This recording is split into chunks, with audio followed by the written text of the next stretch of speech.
이사야 11장 1절에서 9절까지의 말씀을 봉독해 드립니다. 구약성경 979면 이사야 11장 1절에서 9절까지의 말씀입니다.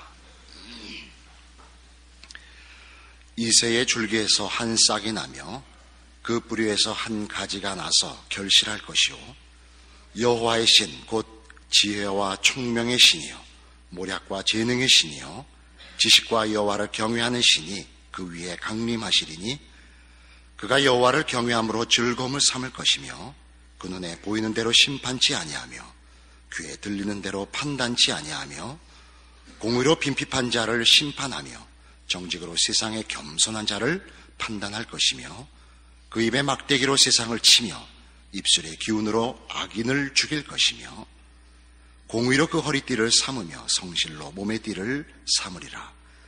그때에 이리가 어린 양과 함께 거하며 표범이 어린 염소와 함께 누우며 송아지와 어린 사자와 살찐 짐승이 함께 있어 어린아이에게 끌리며 암소와 곰이 함께 먹으며 그것들의 새끼가 함께 엎드리며 사자가 소처럼 풀을 먹을 것이며 젖먹는 아이가 독사의 구멍에서 장난하며 젖된 어린아이가 독사의 굴에 손을 넣을 것이라.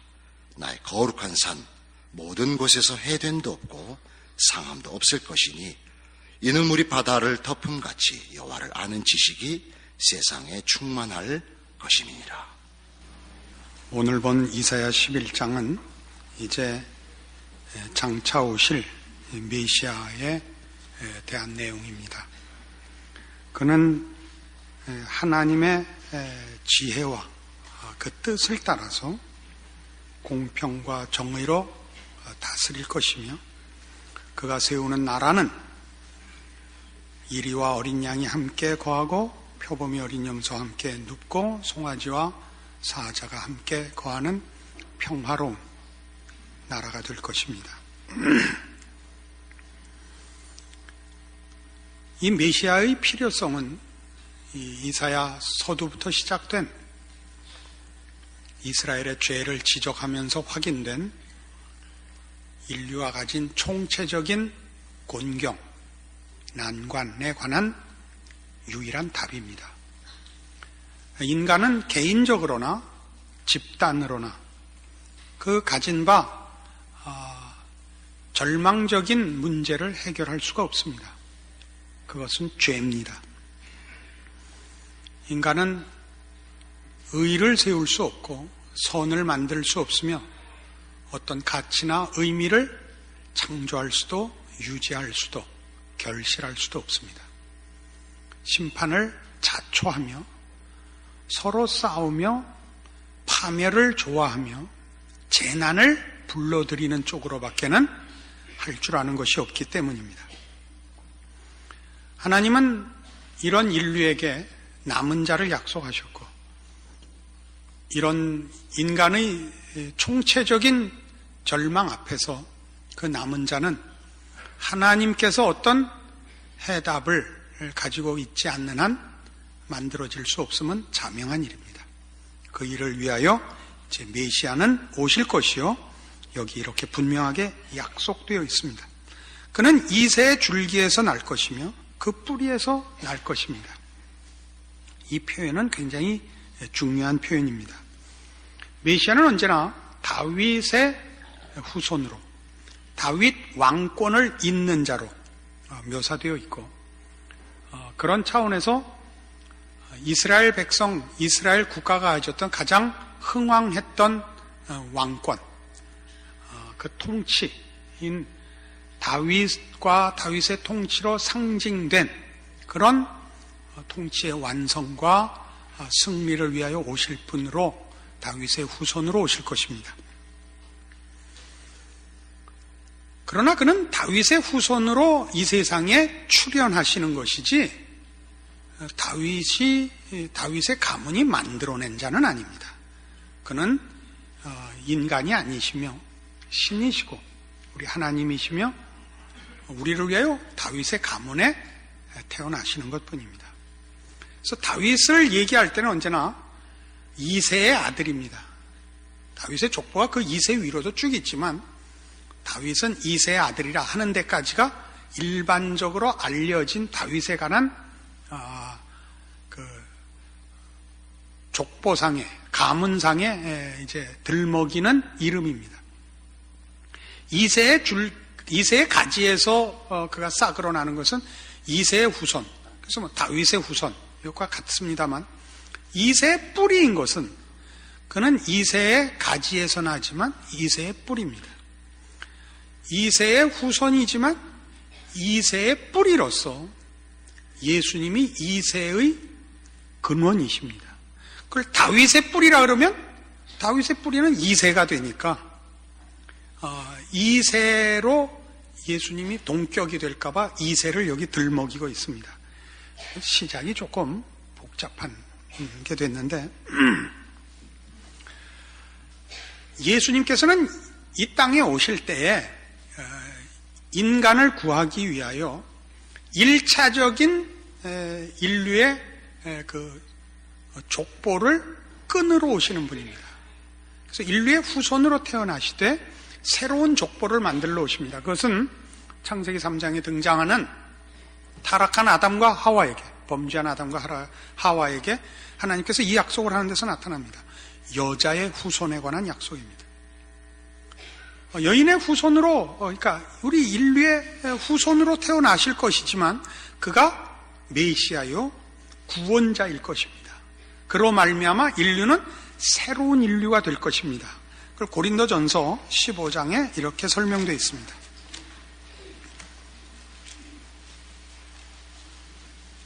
신약성경 284페이지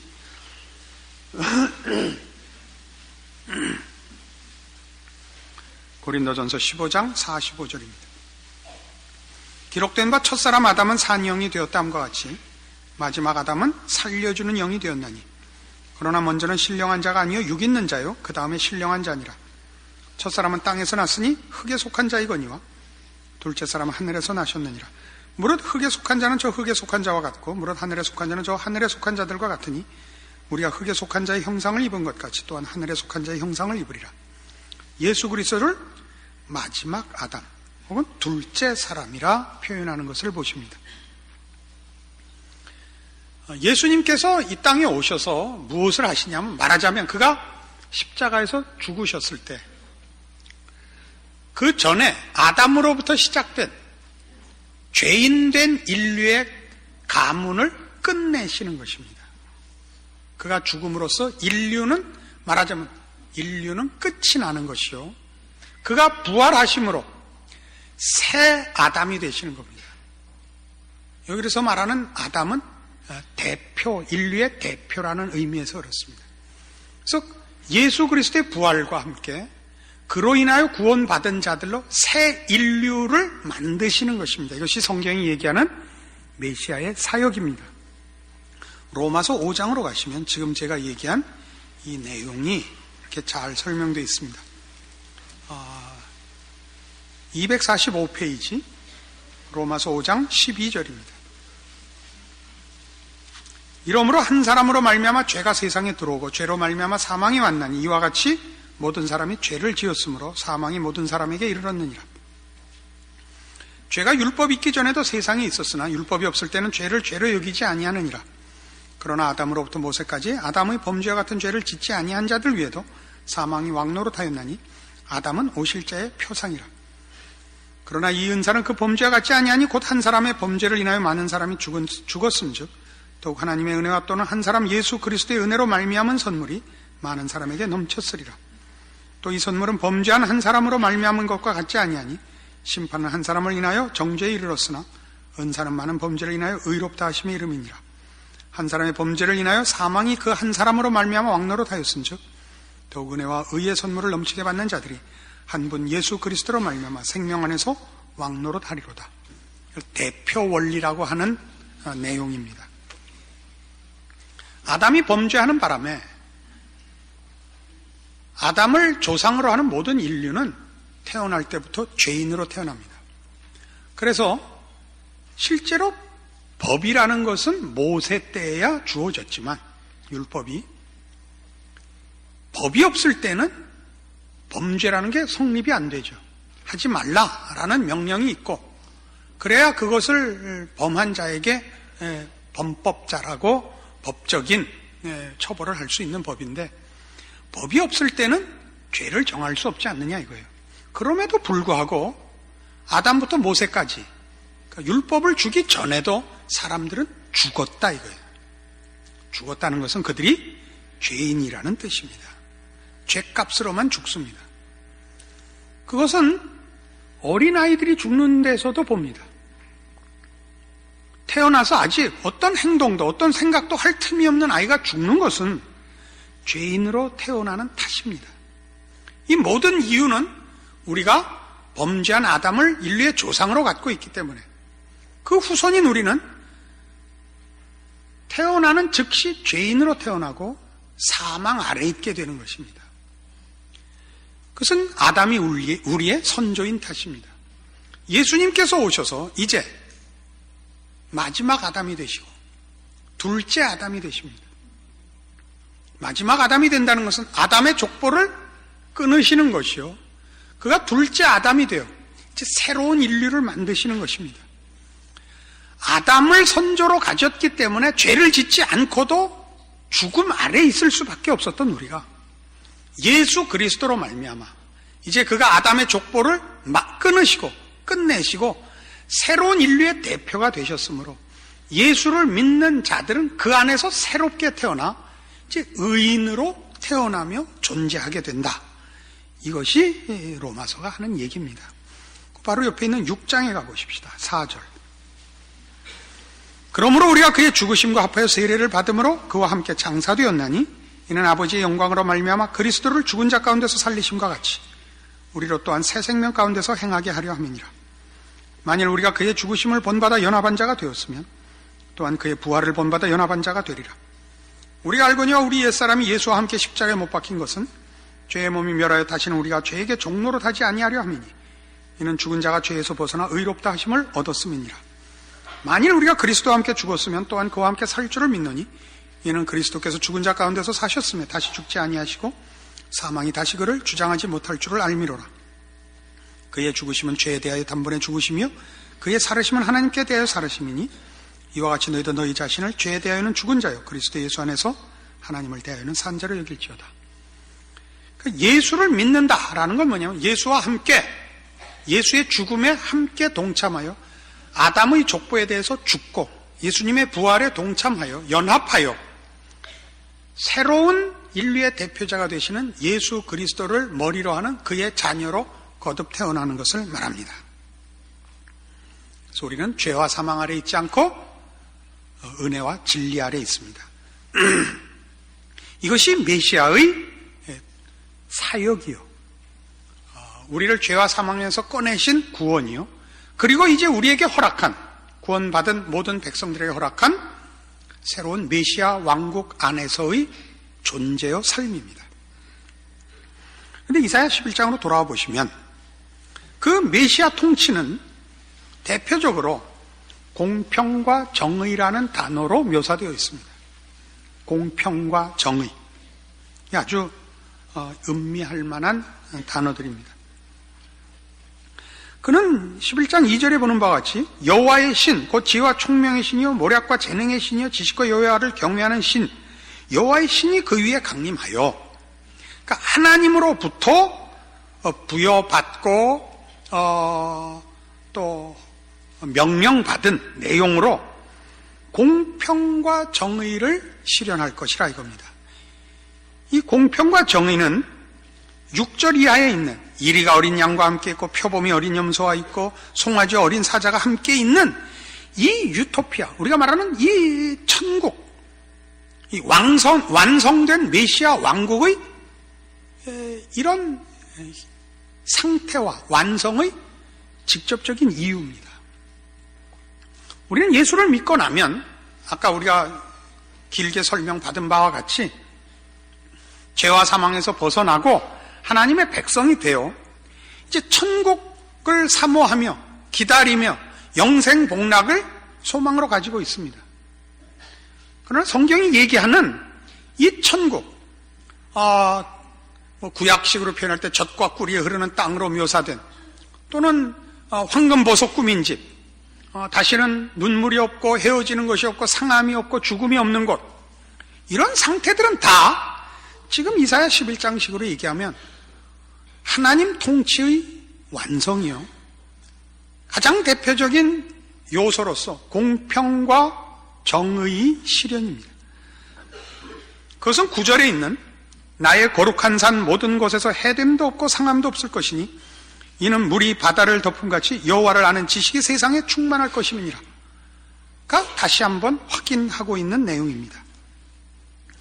하나님을 아는 지식의 충만, 이것이 말하자면 이 성경이 얘기하는 천국을 가능케 하는 것입니다.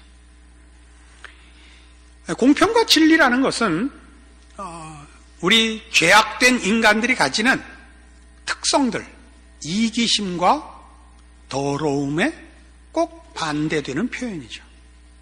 공평과 정의 말입니다.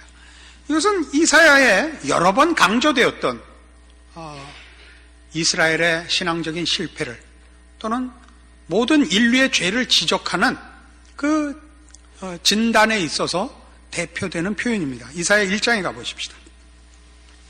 21절.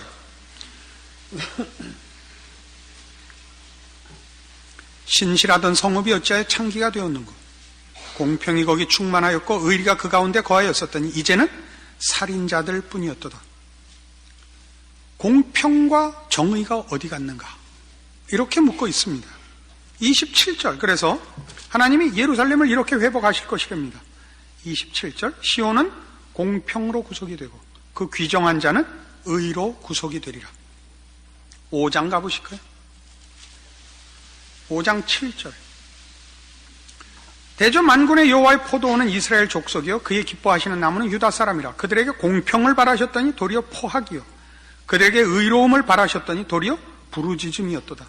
여기서 부르짖음은 비명을 말합니다. 공평을 행하라 했는데 이기심을 채우기 위하여 남에게 잔혹하게 하는 것이요, 의로움을 바랐더니 도리어 모든 사람을 해쳐서 원한에 찬 비명들만 양산하고 있더라. 이렇게 저들의 죄악을 지적합니다. 그래서 우리 메시아에 관한 그 약속에 있어서도 9장 7절에 우리에게 주신 이 한 아기 메시아는 뭘 할 것인가? 9장 7절. 그 정사와 평강에 더함이 무궁하며 또 다윗의 위에 앉아서 그 나라를 굳게 세우고 자금 이후 영원토록 공평과 정의로 그것을 보존하실 것이라, 이겁니다.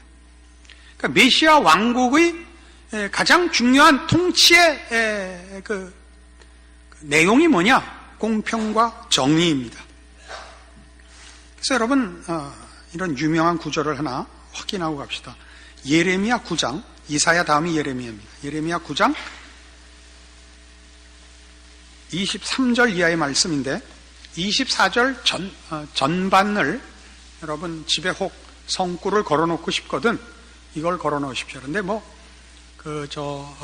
잘 쓰는 사람한테 글 부탁해서 표구해서 이러다간 날 새니까 오늘 집에 가시면 그 백지 하나 꺼내서 볼펜으로 그냥 쓰세요. 여러분 글로 쓰세요. 그거 멋있게 써도 마찬가지고 여러분 그 악필로 써도 마찬가지야. 내용만 좋으면 돼요. 그래가지고 밥풀로 아무데나 붙여놓으세요. 스카치 테이프로 붙이든 그래갖고 이렇게 자주 보세요. 아시겠어요? 폼 잡고 쓰지 마세요. 자고로 멋진 그림과 글 걸어놓고 괜찮은 인격 가진 사람을 본 적이 없어요. 위인들은 다 악필이에요. 23절 여호와께서 이같이 말씀하시되 지혜로운 자는 그 지혜를 자랑치 말라. 용사는 그 용맹을 자랑치 말라. 부자는 그 부함을 자랑치 말라. 자랑하는 자는 이것으로 자랑할지니 곧 명철하여 나를 아는 것과 나 여호와는 인애와 공평과 정직을 땅에 행하는 자인 줄 깨닫는 것이라. 나는 이 일을 기뻐하노라. 여호와의 말이니라. 자, 이 얘기를 왜 이렇게 일로 끌고 왔느냐? 보세요.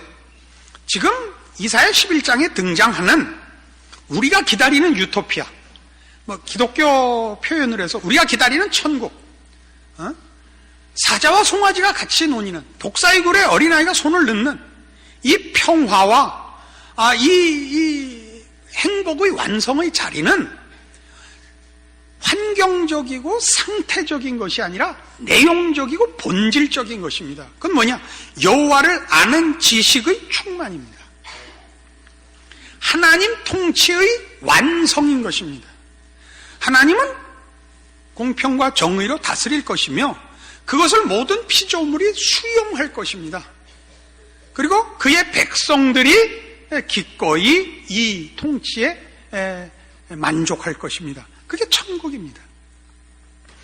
그럼 하나님의 나라라는 것, 메시아 왕국이라는 것은 물론 나중에 저 세상에서 내세적 약속입니다마는 예수님께서 십자가에 죽으시고 부활하사 우리를 이미 구원하사 우리가 구원을 누리고 있고 이미 시작하고 있는 것 같이 이 약속된 천국은 우리 안에서와 우리 신앙 가운데서 시작되는 것입니다. 이것이 신자된 보상입니다. 그리고 책임입니다. 그럼 뭘 시작하느냐? 예수를 믿고 하나님의 사람으로 부름을 받으면 이 통치를 받기 시작하고, 그래서 그의 신앙의 가장 두드러진 변화들은 어디에서 나오냐면 상태적이고 형태적이고 무슨 그런 것들로 나오는 것이 아니라 이런 공평과 정의의 실현이 어느 곳에서고 이렇게 나오도록 되어 있는 거예요. 골로새서 3장에 가보십시다. 신약 성경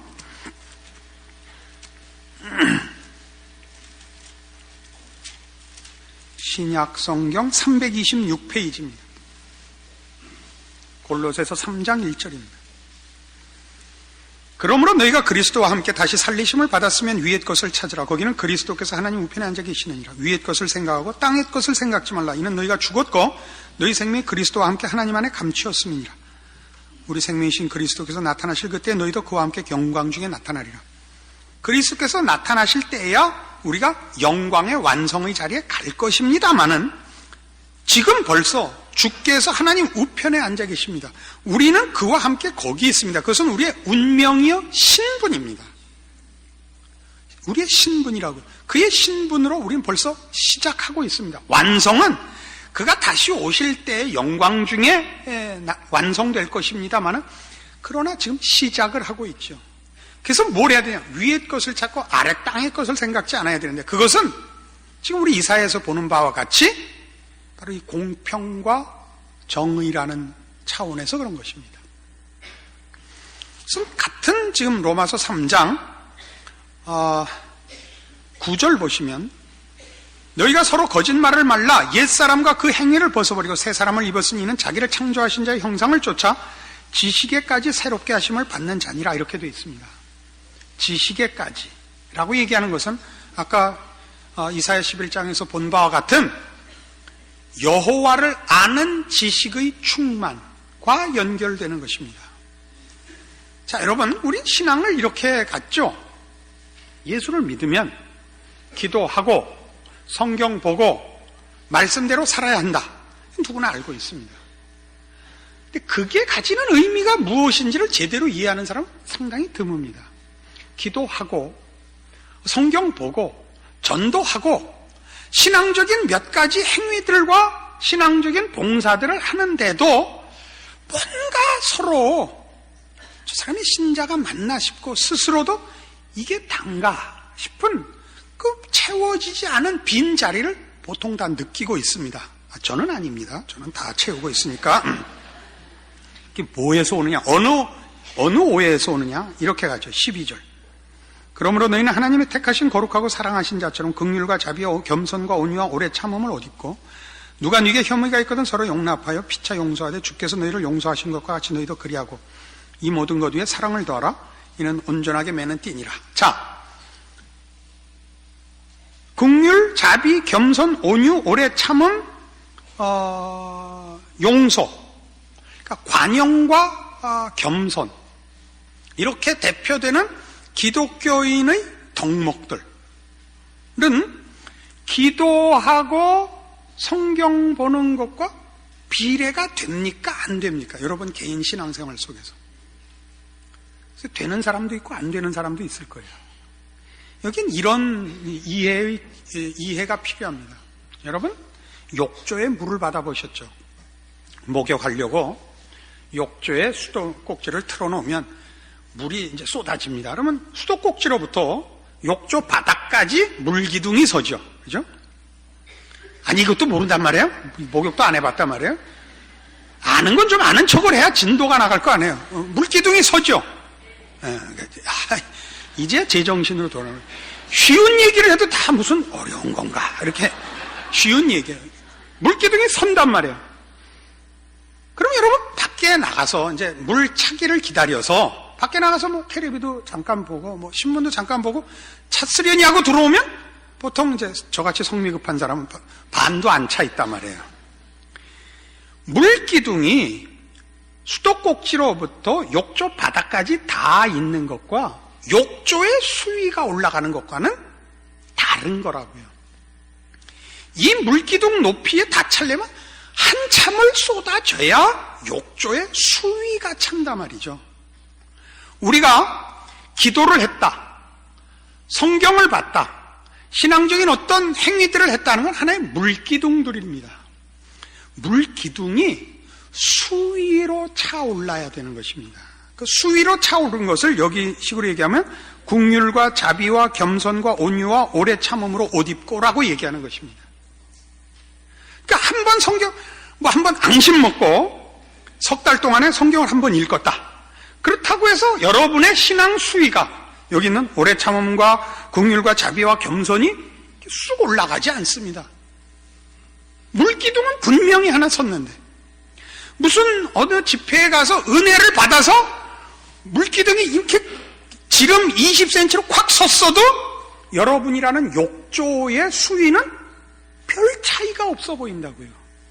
이게 우리가 신앙 현실에서 바로 확인해둬야 하는 이해입니다.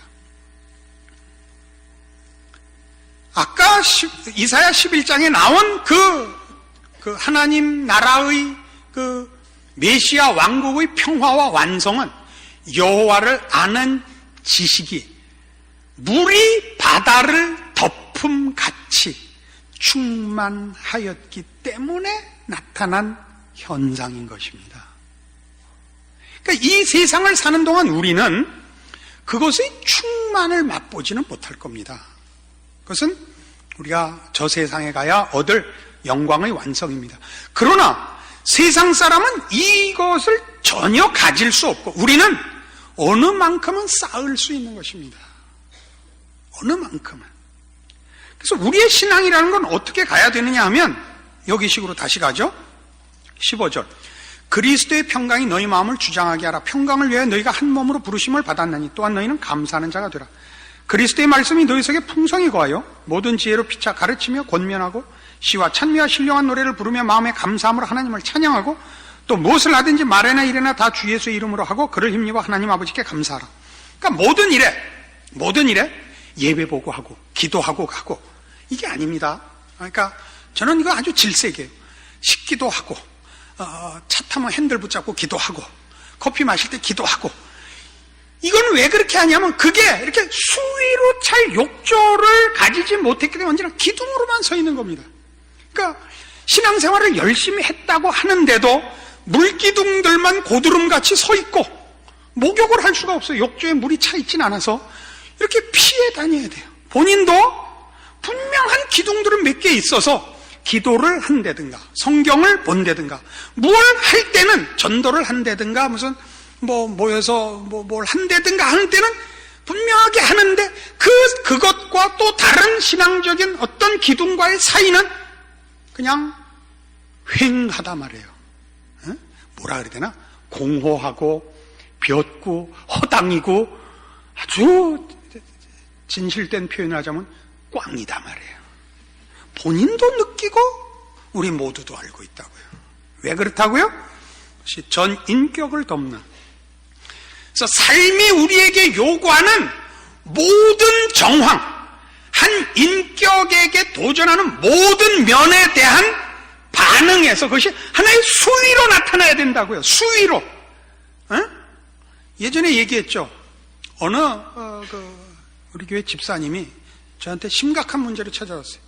같은 업종에 종사하는 이제 그룹이, 요새 그런 같은 업종에 종사하는 분들이 친선 골프 대회를 그렇게 많이 한대요. 골프는 뭐 전 세계적인 유행이 됐습니다. 근데 그 업체에서 그분이 장로님이신데, 어느 교회 장로님이신데, 그 하는 일에 가장 신자답다고 누구나 항복하는 분이래요. 근데 골프만 치면 속인대요. 뭐 조그맣게 내기를 하는데 그 사업에서는 그렇게 진실하시고 그렇게 동정심이 많고 그렇게 모든 사람의 존경을 받으신, 골프만은 꼭 속여서 안 보면 알 까고, 뭐 알란가 모르겠는데 스코어 속이고 남의 거 발길로 차고 뭐 그런단 말이에요. 그래서 이분이 시험에 들었어요. 목사님, 이렇게 훌륭한 장로님이 있는데 골프를 치는데 속일 수가 있습니까? 그래서 제가 가르쳐줬죠. 속일 수 있다. 이 양반이 나한테 시험을 받았어요. 속일 수 있어요. 그분이 아직 그 부분까지 물이 안 찬 거예요. 그 부분까지는. 어떤 부분엔 물기둥이 섰는데 전 인격으로 수위가 차 있지 않은 거죠. 그러니까 우리가 여러분 대부분 우리 교회 신자들은 약간 좀 냉소적이죠. 그죠? 갑자기 옆 사람 쳐다볼 거 없어요. 여러분 다 약간 냉소적이라고요. 왜냐하면 이 신앙의 불균형과 결정적인 결함들을 가지고도 큰 소리 치는 데 대하여 아주 반감을 가지고 있다 우리 교회 오신 분들이 대부분이에요. 여러분들 제가 이렇게 설교할 때면 여러분 이렇게 똑바로 이렇게 쳐다보는 사람 별로 없어요. 약간 15도 각도로 다 째려보고 있고 이렇게, 그죠? 흠이 없으면 그렇게 가고, 뭐 하나 걸리면 이렇게 쓱 웃고 가요. 근데 뭐 여태껏 걸린 게 없죠. 그때 우리가 뭐에서 속이 상했냐 하면, 그가 가진 바 자기가 자랑하는 나의 신앙, 나의 신자된 자랑들의 세워놓은 물기둥을 자랑하는 사람 옆에 비어있는 폐허들을 우리가 보고, 그죠? 우리가 반발했던 거죠. 그 일들은 왜 생겼느냐? 이것이 쏟아져서 전인격을 메우는 일을 우리는 배우지 못한 탓입니다. 예수 안에서 받은 구원은 이런 전인격에 대한 수위를 채워가는 것입니다. 여러분은 그걸 채우기 위하여 기도로 채우셨을 수도 있고, 무슨 성경을 봐서 채웠을 수도 있고, 체험을 통해서일 수도 있습니다. 그러나 체험이니 봉사니 어떤 큰 일로 그렇게 서 있는 게 자신이 아니고, 그걸로 어디까지 차 있느냐를 뭘로 보느냐? 우리의 삶에 요구하는 모든 영역, 모든 경우에 대한 반응이 그 사람의 수위인 것입니다. 그걸 높일 줄 알아야 됩니다. 이 싸움을 하셔야 됩니다. 여러분이 잘하는 것으로, 자랑할 수 있는 것으로 여러분이 아니고, 여러분의 전 존재의 모든 것으로, 그러니까 전 인격으로 신앙을 확인하셔야 되고, 그것을 위하여 주께서 오셔서 우리를 구원하신 것입니다. 우리의 구원은 바로 이런 구원입니다. 이런 구원. 신앙의 가장 중요한 점검 기준은 뭐냐? 상식적입니다. 상식적이라는 것은 인간의 인간된 최소한의 기준, 격, 이런 겁니다. 어느 한 전공과 기능을 가지고 따지지 않습니다. 메시아의 필요성이 우리의 못난 것, 우리의 절망으로 인한 것이었습니다. 오셔서 준 답이 뭡니까? 왜 못 누립니까? 우리는 그것이 하나의 상태요. 그죠? 완성된 물건으로 자꾸 기대를 하고 있죠. 내세적이고 멀고 나와 현실적인 나와 신앙적으로 연결되어 있지 않습니다. 단지 기다리는 것, 기대하는 것, 믿는 것으로 치부되어 오늘의 책임에서는 제외되어 있죠. 이 싸움을 하십시오. 그래서 여러분의 신앙이 이런 지금 16절에 있는 그리스도의 말씀이 너희 속에 풍성히 거하여 모든 지혜로, 아시겠어요? 이런 표현이 얼마나 굉장하죠? 그 말씀이 모든 지혜로 나와야 되고 17절에는 무엇을 하든지 여러분은 신자여야 되는 겁니다. 무엇을 하든지 기도하고 하는 게 아니라 그 일에 대한 분별과 결정과 반응에 있어서 그렇단 말입니다. 주께서 우리에게 주신 구원이 얼마나 큰 것인지를 알아야 되고 어떻게 이미 주어진 것이요 누려야 하는 것인지 아셔야 할 것입니다. 이런 확인과 자랑과 증거가 여러분 삶에 넘쳐서 여러분이 과연 하루하루를 걸어가는 것이 그저 시간을 보내는 것이 아니라 구원받은 신자의 복으로서의 확인이 되기를 바랍니다. 기도하십시다. 하나님 아버지 은혜를 감사합니다. 하나님께서 우리를 죄와 사망에서 구하시고 공평과 정의로 부르셨습니다. 우리는 자신만을 위하며 또는 더러움을 추구하던 자리로부터 벗어나서 이제 하나님의 자녀라는 이름 아래 우리의 삶의 거룩함과 교양과 의미와 가치와 선과 의리를 지키는 자리에 인도함을 받았습니다. 이 내용을 우리 삶의 전 영역에 우리 인격의 전 분야에 채우는 싸움을 하게 하시고 그 일로 인하여 매일의 삶이 하나님의 사람으로 사는 기적과 기쁨과 확인과 즐거움이 되게 하여 주시옵소서. 지금은 우리 주 예수 그리스도의 은혜와 하나님 아버지의 극진하신 사랑과 성령님의 교통하심이 하나님을 아버지라 부르는 구원받은 백성의 자랑과 그 지금 누리는 신앙상의 보상들을 말씀으로 확인하고 승리를 약속하고 돌아가는 심령들 위해 영원토록 함께 있을지어다. 아멘.